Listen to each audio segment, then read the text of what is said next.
Bom, pessoal, tudo bom? Vou gravar esse vídeo aqui para tirar mais algumas dúvidas que me passaram, tá?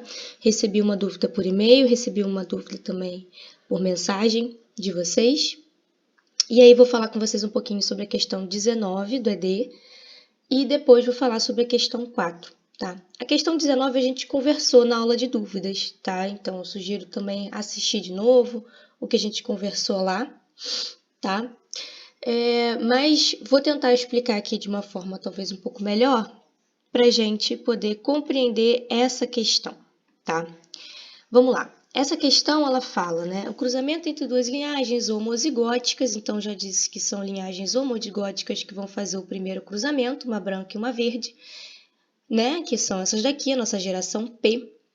Resultou numa F1 com 100% de abóboras brancas. Bom, eu não precisava nem ter dito que era uma linhagem homozigótica, porque simplesmente pelo cruzamento, né, de duas linhagens com característica fenotípica distinta, né, que é a cor, no caso aqui, e o cruzamento delas deu uma F1 de 100%, uma característica fenotípica, a gente já entende que esse cara da F1, ele é híbrido, né? Ele vai ser um híbrido. E aqui, né, na nossa geração P, a gente tem linhagens puras, né? Então, linhagens homozigóticas, tá? E aí, depois, o que foi feito foi um cruzamento, né, entre indivíduos dessa F1 híbrida, né? F1 cruzou com F1 e cheirou numa F2, tá? E essa F2 aqui é que trouxe um resultado diferente, né? Não foi 100% delas na mesma característica, tiveram nessa F2 aí 3 classes fenotípicas, branca, amarela e verde, tá? Em que teve 508 brancas, 127 amarelas e 41 verdes, tá? Eu não vou nem me deter qual é a pergunta do problema, a gente pode até olhar depois, mas, né, aqui o que a gente está querendo entender, qual é a nossa proposta geneticamente para explicar, né, isso daqui. E para tentar explicar, né, e justamente a gente tem aí 3 cruzamentos, né, 3 gerações, o que é o ideal para a gente poder começar, né, a entender, principalmente se a gente parte no primeiro cruzamento de linhagens homozigóticas, para entender essa herança, tá? Como que acontece geneticamente a herança dessa característica aí, que no caso é a cor da abóbora, tá? Então, para a gente fazer isso, nós vamos precisar primeiro, né? A primeira hipótese que a gente vai ter, que vai pensar, é a hipótese mais simples.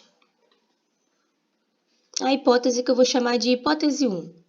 A hipótese mais simples é que essa característica da cor da abóbora, né, se deva a um gene que está lá, né, no genoma dessa abóbora. E um único gene vai, né, então trazer essa característica, né, vai trazer a resposta fenotípica aí da cor da abóbora, tá? E um gene que eu vou chamar de gene A, porque eu quero, tá? Vocês podem usar o que vocês quiserem para determinar, né, qual letra, qual símbolo vocês quiserem aí para esse gene, por exemplo, na nossa hipótese 1 aqui.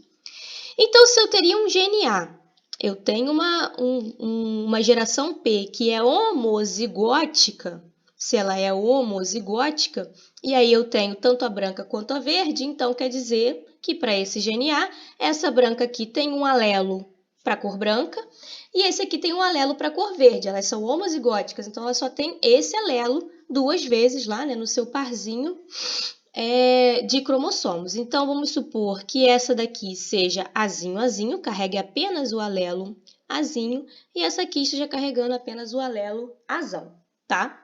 E quando elas fazem o cruzamento, eu chego na nossa híbrida. A nossa híbrida, que é azão-azinho, então, né? E por isso que deu 100%, porque essa daqui só doa azão e essa daqui só doa azinho, certo? Certo. E aí houve um cruzamento, né? Azão-azinho cruzou com azão-azinho. Beleza. E aí teve a F2. Bom, para a gente treinar mais uma vez fazer o quadrinho de Punnett, vamos só fazer esse daqui, que ele é bem simples de fazer, que seria esse cruzamento, azão-azinho com azão-azinho, tá? vamos lá, o que a gente teria, né, nesse cruzamento aqui da F1?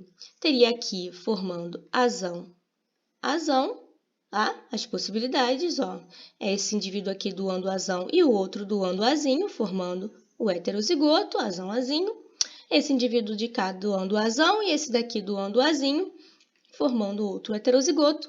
E os dois indivíduos dando azinho e azinho, formando aí o homozigoto recessivo. O que a gente tem aqui, tá?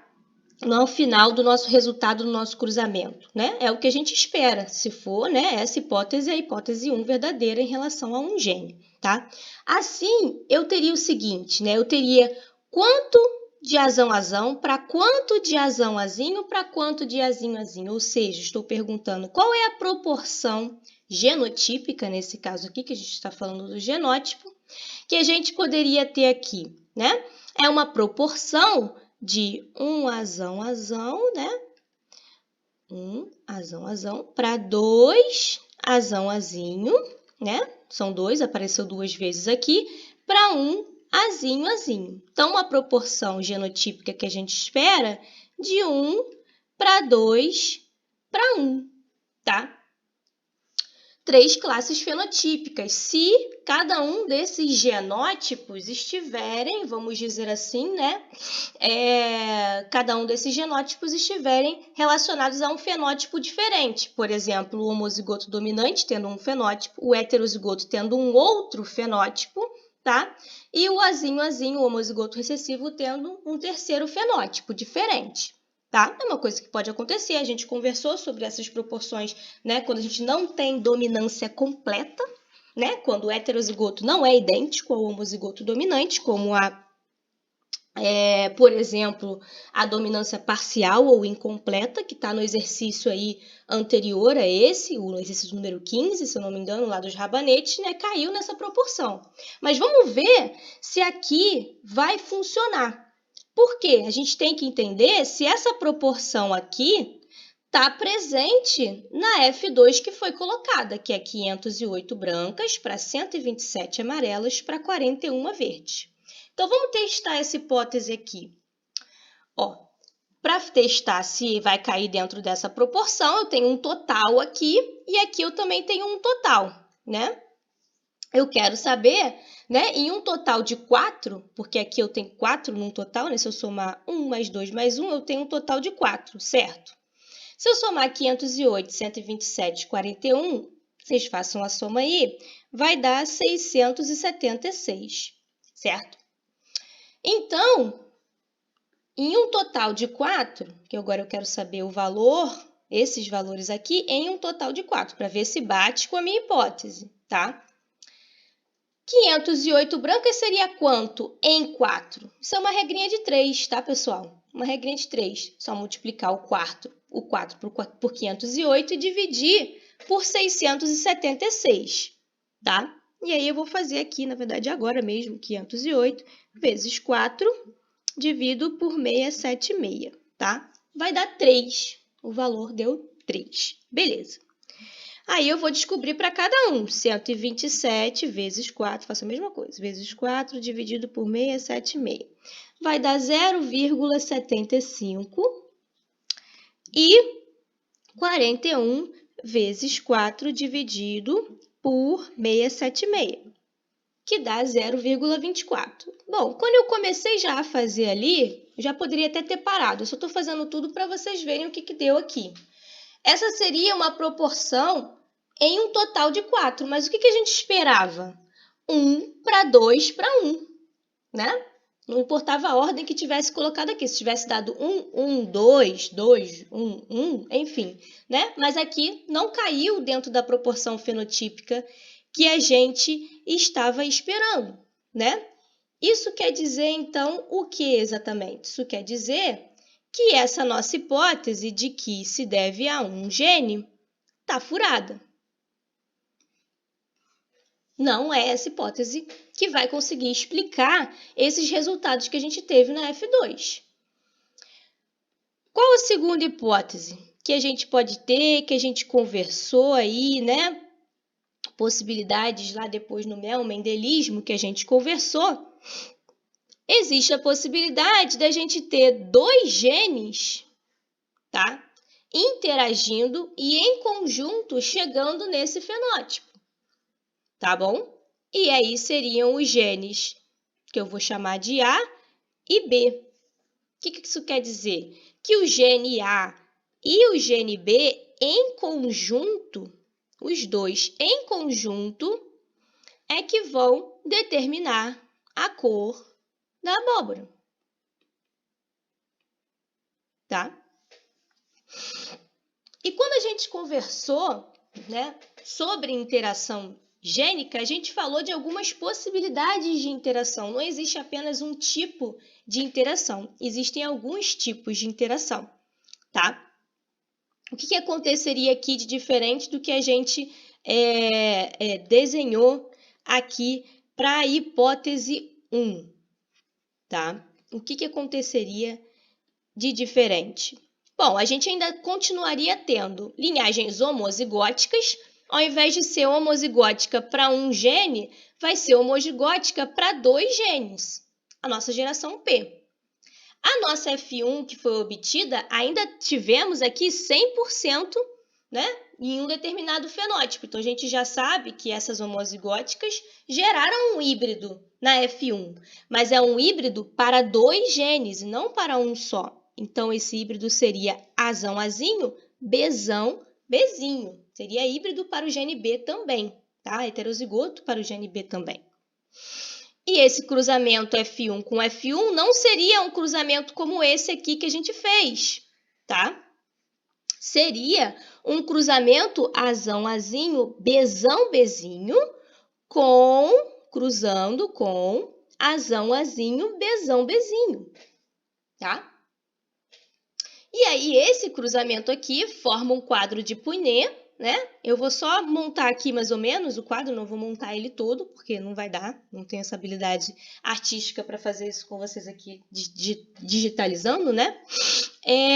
Mas o que a gente teria aqui, né? A gente colocaria os gametas, né, de um indivíduo cruzando com os gametas do outro indivíduo, só que agora, como a gente está falando de dois genes, e dois genes que segregam independentemente, ele vai ser capaz de formar os gametas Azão, Bzão, cada um deles, né, vai ser capaz de formar os gametas Azinho com Bzinho e também os gametas Azão com Bzinho e o gameta Azinho com Bzão. 4 tipos de gameta que podem ser formados por um indivíduo e pelo outro que vai também participar do cruzamento, também pode formar esses mesmos tipos de gametas, porque ele tem esses alelos, ele tem os dois tipos de alelo, né?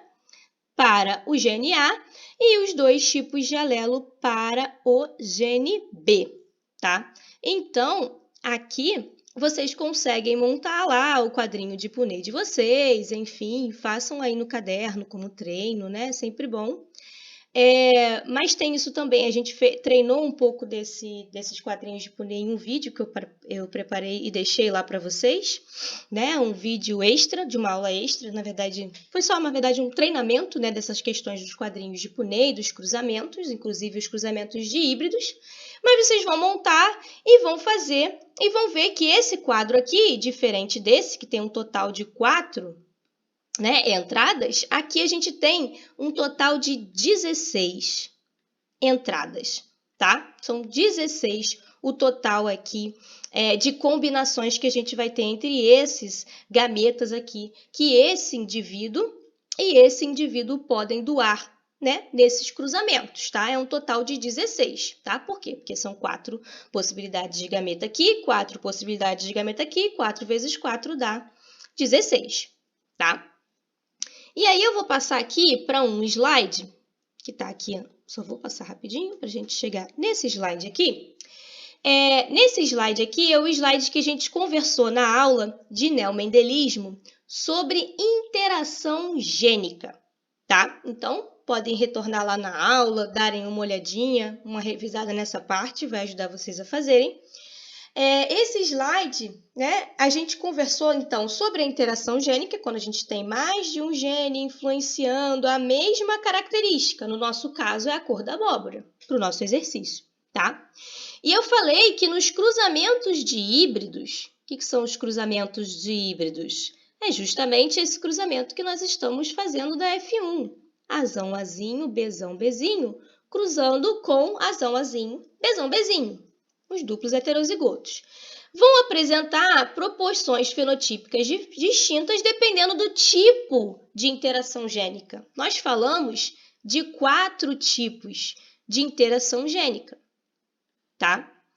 Claro que eu não vou cobrar para vocês algum tipo de interação gênica que a gente não tenha falado aqui, né? Isso sempre, tá, pessoal? Sempre as respostas vão estar dentro do conteúdo que foi passado para vocês. Não adianta ir buscar pela internet alguma exceção, alguma explicação fora, né, do que está aqui, tá?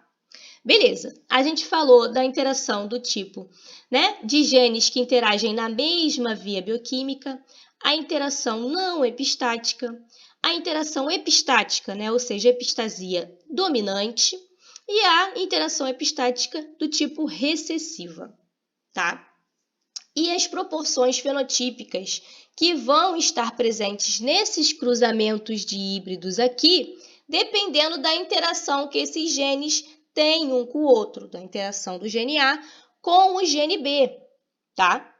Né? Então, dependendo do tipo de interação, a gente poderia ter, por exemplo, a interação não epistática, tá? Na interação não epistática, a gente tem 4 tipos de classes fenotípicas, tá? É uma única desses tipos de interações que a gente estudou, né? Que vão ter aí 4 tipos de classes fenotípicas, em que 9 delas, num total de 16, né? A proporção fenotípica, todas elas aqui, vejam, é em um total de 16, tá? Façam a soma aí, vocês vão ver que cada uma delas é em um total de 16, no total que a gente falou aqui, desse cruzamento. Nesse caso da não epistática, por exemplo, não vou explicar todos, porque, enfim, né, isso aqui é só para a gente fazer um compilado para conversar sobre essa questão. Teríamos aí 9, né, com esse tipo de genótipo, que é o que? Ter um azão, né, um alelo dominante para o gene A e algum outro alelo do outro lado, pode ser um azinho, pode ser um azão, e ter pelo menos um Bzão também para o gene B. Tendo isso, pelo menos um azão, pelo menos um Bzão, vai ter uma determinada classe fenotípica. Tendo apenas um azão, né, o alelo dominante para um gene e no outro gene alelos recessivos, vai ter outra classe fenotípica. Aqui o contrário. Para esse gene, né, anterior tendo apenas recessivos e o outro tendo pelo menos um alelo dominante, vai ter uma terceira classe fenotípica, e a última classe fenotípica é ter apenas os alelos recessivos para os 2 genes, tá? Nos casos de epistasia, tá? É porque eu tenho um alelo epistático. Aqui eu não tenho um alelo epistático, tá? No alelo epistático, no caso, né? Ele pode ser o alelo dominante, um alelo dominante, ou ele pode ser um alelo recessivo, tá? E por isso a gente tem epistasia dominante ou epistasia recessiva. E aí vejam o que altera nessa proporção fenotípica não epistática para a epistática. Vamos lá, por exemplo, aqui o alelo dominante azão é que é o epistático, que é esse que eu estou colocando aqui em vermelhinho. Ele sendo o epistático quer dizer o quê? Que quando ele está presente, a classe fenotípica é a mesma, tá? E aí eu junto no mesmo saco desses dois genótipos aqui. Porque tendo pelo menos um do alelo do epistático vai ser a mesma classe fenotípica. Por isso tem 12, né? Para o total de 16, eu vou ter 12 daquele fenótipo, tá? Que são os que apresentam pelo menos um alelo dominante. É como se fosse isso aqui, ó. Não importa o que está no outro, no alelo, né? No outro alelo do gene A, não importa se é azinho, se é azão, e não importam os alelos que vão estar presentes para o gene B, tá? Tendo esse alelo epistático aqui, todos eles vão ter o mesmo fenótipo. E aí só vai ter outro fenótipo quando o azão não estiver presente. Aí eu tenho só azinho para esse gene A E aí, no gene B, eu posso ter o dominante, enfim, pelo menos um alelo dominante para o gene B. Aí eu vou ter uma segunda classe fenotípica e totalmente recessiva, uma terceira classe fenotípica. Observem que para o recessivo, o que acontece? O alelo epistático, tá? E aí não estou falando que ele é o dominante, ele é o epistático, quer dizer que ele sobrepõe-se, tá? Continua sendo recessivo, esse alelo. Quando ele está presente, né, em conjunto, por exemplo, se tivesse aqui em conjunto com o azão, ele está ali sendo, né, recessivo, né? Esse aqui que é o dominante, tá? Então, eu tenho essas duas classes fenotípicas possíveis, mas aí, quando eu não estou presente lá com o alelo dominante A, azão, eu estou apenas com o meu alelo recessivo aqui, azinho, que é epistático, tá? Que é o epistático, aí ele vai sobrepor-se, né? O seu genótipo, aí, o seu fenótipo vai relacionado a esse alelo recessivo azinho, ele vai se sobrepor. Não importa se lá no gene B eu tenho o B dominante, pelo menos um B dominante, ou se eu tenho recessivos, eu vou ter o mesmo fenótipo, né? E aí, então, é como se eu colocasse no mesmo saco esse e esse genótipo aqui.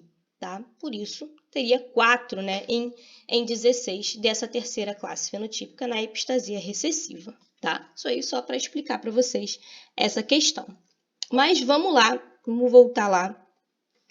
Né? Então, já sabemos que nós temos essas possibilidades aqui. Então, vamos voltar lá na questão e observar a nossa F2. Então, sabemos que a nossa F2 é produto desse cruzamento de híbrido, né? Azão, azinho, Bzão, Bzinho, com azão, azinho, Bzão, Bzinho. Então, vamos entender, em um total de 16, qual que vai ser a proporção fenotípica? Será que vai cair em quê? Em qual daquelas possibilidades ali de interação gênica, tá? E aí, façam aí a conta e vocês vão ver que vai dar aproximadamente 12 brancas para aproximadamente 3 amarelas para aproximadamente uma verde, tá? E dando isso, cai certinho na proporção fenotípica que é esperada para a epistasia do tipo dominante, tá? Então, a pergunta da colega que fez para mim, né, sobre essa questão, ela não estava entendendo como que se chegava na epistasia dominante, tá? A partir disso, entendendo que não se trata de um único gene, se trata de 2 genes, então se trata de um cruzamento de híbrido e 2 genes que estão interagindo. Qual é a interação? Qual é a proporção fenotípica num total de 16? Num total de 16, a proporção ficou aproximadamente 12 para 3 para 1. Caí, então, lá onde a gente estava conversando. Caímos aqui, né? Então, assim que a gente consegue chegar à conclusão de que é uma epistasia do tipo dominante, tá? A pergunta lá da 19, né, ela já trazia muitas, vamos dizer assim, facilitava muito a vida de vocês, porque na própria pergunta eu disse que já era uma interação entre 2 genes, então vocês nem precisavam ter testado aquela hipótese 1, eu testei, que é para fazer um treino aqui com vocês mesmo, porque eu poderia não ter citado isso, a gente poderia concluir isso dos dados da questão, tá? Propor a hipótese genética, nossa hipótese foi 2 genes interagindo com a epistasia e dominante. Falei para falar, né, sobre a evidência de epistasia de qual tipo. Já identificamos que não poderia ser recessiva porque a proporção não cairia em 12 para 3 para 1, cairia, né, em 9 para 3 para 4. E eu pedi para falar os genótipos dos indivíduos das 3 gerações, tá? Da geração P, da geração F1 e F2. E quando eu pedir isso, coloquem isso, tá? Não deixem de colocar. Na geração F2, a gente já meio que conversou, né? Falamos aqui que cairia lá no que a gente tem lá para a interação gênica do tipo epistasia dominante. Na epistasia dominante, aqueles que têm o alelo epistático, e aí vocês decidam se vai ser o azão, se vai ser o bezão, enfim, tem que ser um alelo dominante o epistático, tá? Então, aí a gente teria, por exemplo, aqui o alelo azão sendo epistático, eu teria 12 com o genótipo azão qualquer coisa para o outro alelo desse gene e para os alelos do outro gene, tá? Teria 3 para, né, a ausência do alelo epistático azão e pelo menos um alelo dominante do outro gene, tá? E para um do duplamente recessivo. Isso seria o genótipo da nossa F2, né? A nossa F1 também é fácil, porque a gente conversou que a F1 tem que ser a nossa dupla heterozigota, tem que ser a nossa dihíbrida, né? E aí, depois disso, a gente consegue chegar facilmente no genótipo da nossa linhagem homozigótica, né? Da linhagem P, né? A gente já é mais fácil a gente observar primeiro que as verdes, né, só tem uma possibilidade. A verde ela tem que ser Azinho, Azinho, Bzinho, Bzinho, porque classe fenotípica verde só tem essa possibilidade de genótipo aqui, tá? As brancas, então, vão ter que ter qual tipo de genótipo? Porque a branca, né, a gente sabe que ela tem o genótipo azão qualquer coisa, né? A princípio, tem essas possibilidades de genótipo aí para essa classe fenotípica. Mas, aqui nesse caso, né, para chegar numa F1 completamente heterozigota, né, esse indivíduo aqui do O, Azinho, Bzinho, para chegar nesse indivíduo aqui, de onde veio o azão e o bezão, necessariamente? Desse progenitor aqui. Então, isso quer dizer que ele só tinha como doar também, né, por ser um homozigoto, esses dois alelos. Então, isso quer dizer que ele era um azão, azão, bezão, bezão, tá? Então, pessoal, é isso. Não se esqueçam de todo esse passo a passo, tá? Eu sei que talvez tenha ficado um pouco longo o vídeo, mas foi para tentar explicar da melhor maneira possível, tá? E me repassem um feedback aí, se deu para entender agora a questão número 19. E também me perguntaram sobre a questão número 4, tá? Que eu vou falar aqui rapidinho. Que é uma questão, né, que fala sobre o conceito de gene, tá, pessoal? E é para vocês assinalarem a alternativa falsa. Sempre leiam muito bem o enunciado, porque às vezes a gente acha que sempre tem que assinalar a alternativa certa e já olha, e já acha uma alternativa certa e já marca, e já passa para outra sem ler atentamente. Eu quero a falsa. Então, vocês vão ler aqui nessas 5 alternativas, 4 que são verdadeiras e uma apenas que é falsa, tá? Então, vamos ir pensando aí em cada uma delas, né? Em tentar entender o que é um gene. O gene ele é uma seção do DNA responsável por codificar uma molécula de RNA. Isso daqui acho que é a definição mais perfeita de gene, né? Possível. É uma região que vai ser transcrita lá no DNA, né? Um trecho da molécula de DNA que vai ser transcrita, que tem uma informação genética que vai ser passada a RNA. Se é RNA mensageiro, se é RNA ribossomal, transportador, funcional, de interferência, bom, qualquer que seja o RNA, tá? Vai ser um gene. Se esse RNA for mensageiro, ele vai se codificar numa proteína, né? Então, o que está dizendo aqui na outra questão é que ele pode, genes podem codificar uma proteína? Podem, sim, se o RNA for mensageiro, né?